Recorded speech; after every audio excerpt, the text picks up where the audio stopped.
وقتی گریبان عدم با دست خلقت می درید، وقتی ابد چشم تو را پیش از ازل می آفرید،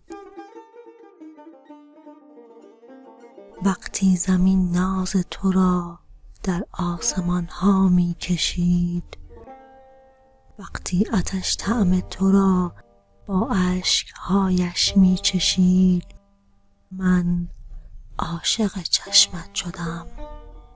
نه عقل بود و نه دلی، چیزی نمیدانم از این دیوانگی و عاقلی.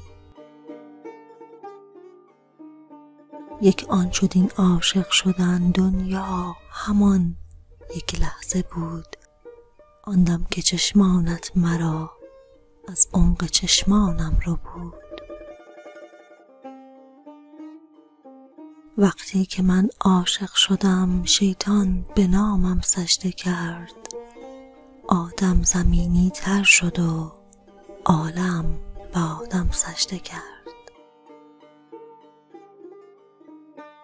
من بودم و چشمان تو، نه آتشی و نه گلی، چیزی نمیدانم از این دیوانگی و عاقلی.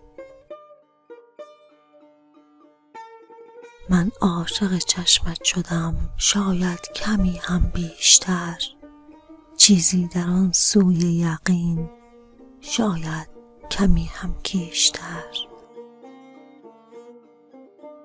آغاز و ختم ماجرا لمس تماشای تو بود، دیگر فقط تصویر من در مردمک های تو بود.